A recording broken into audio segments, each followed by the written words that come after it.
Our guests tonight, Arif Panju and Andy Spears, are our guests tonight. We appreciate them being here. I want to get right back after that call from Jack. Jack, thank you for calling in and ask Arif to respond to that.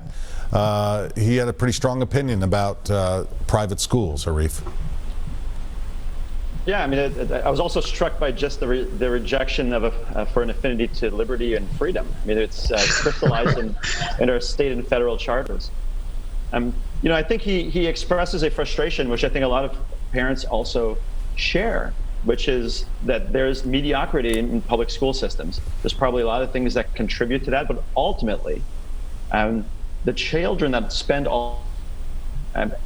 you have to view education policy through their eyes. You know, the ESA program, the Education Savings Account program that was passed in 2019, it's not the first one that the state has. The state has an existing ESA program that's designed to help children that are assigned to public schools that aren't able to deliver the right service for them and educate them because they have special needs. It's a special needs ESA. There's many of them around the country. And the same principle applies there. The parents at the heart of that choice need to be empowered to make different choices. Again, there's all sorts of different choices you can have. And that's why, you know, this case in Tennessee is profoundly important. This is the first challenge to a school choice program under the Tennessee Constitution. The trial court ruled on one claim, the Home Rule Amendment claim. And for the viewers, the Home Rule Amendment really simply is if the General Assembly passes a law that applies to a particular county in their governmental capacity or the proprietary capacity, then it has to go up for voter approval. And the ESA program requires a county to do nothing. It doesn't even list the county. The county doesn't have to exercise their power, doesn't have to engage in any sort of act. They don't have to spend any funds. The program is funded entirely by the state portion of the funds. Those are designed to benefit the individual child. That's why they follow the child in and out of school, and people leave school for all sorts of reasons. And we expect, you know, this morning we filed in the appellate court a emergency motion to review the stay of injunction, and we expect that the court will engage fully on this constitutional question and allow the program to proceed, because the harm that's at stake there by parents across the country, including those that have signed up for the program for next year, are profound. Kids don't get another shot at the same grade, and if it's really not working out and you have a choice that your representatives gave you after weighing all the things that they had to weigh, courts should adjudicate this case, but should allow the program to proceed. And we're going to ask the court to stay the ruling from the trial court. Andy, we just have a few minutes left. Obviously, we don't want to shame those parents who have the means and the ability and the choice to send their students to a school like Ensworth or MBA or wherever they want to send them. That is their choice. That's not the purpose here. You just think that this money should be directed in a better way to public schools. It's public taxpayer money, correct?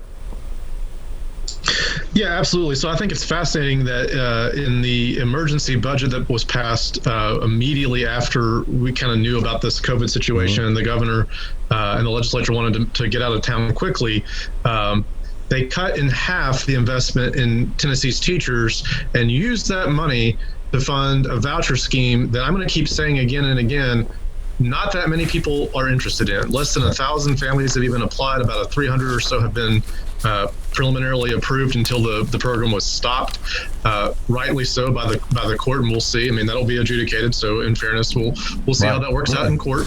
But absolutely, we should not be spending, you know, in a state that's this far behind in funding, we should not be trying a new experiment when we can see in states like Kentucky and Oklahoma and North Carolina where they have made investments in public schools and they're getting results. And that's what if we've got $41 million laying around, we need to redirect it to our public schools, and we should not be cutting our investment in teachers and schools, especially at a time like this. Andy, how long do you think this legal process will take before we have an ultimate answer?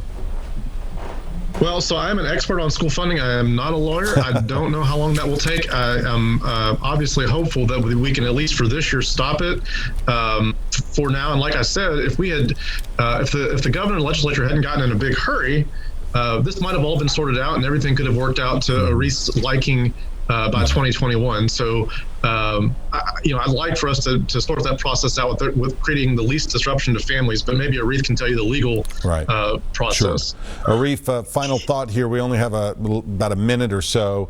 What do you say to Andy's assertion about, all these families and comparatively very few have even showed interest in this program? Yeah, I think, the applications went live, and then you had COVID, and then you had 2 lawsuits just, being filed at a time period where, it would cause maximum chaos in any family who is relying, and they have, on the education savings account. Mm-hmm.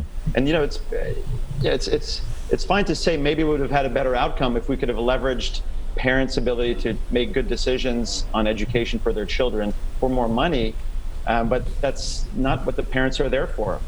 To treat parents that way is to treat them as mere conduits for the flow of money into a school system. But parents are not conduits for money into a school system. Parents are the ones that are, who have a constitutionally protected right to direct their children's education, and that the U.S. Supreme Court and the Tennessee Supreme Court have made clear in cases. And so, schools have an opportunity to ask for money. I presume they will ask for more money every legislative session. At least in my memory as a practicing lawyer, when I've been engaged in legislative sessions, it's usually an ask that is repeated every session. Okay. But parents, aren't empowered to go in with lobbyists, and they have a school choice program that works. And we're looking forward to taking this all the way to the Tennessee Supreme Court. Thank you both. Appreciate it. I wish we had more time. Really interesting and eye-opening discussion. And I know after a long work day, we appreciate you spending some time with us. So I do appreciate it. And have a good night and stay safe. Thank you. All right. We'll be back right after this.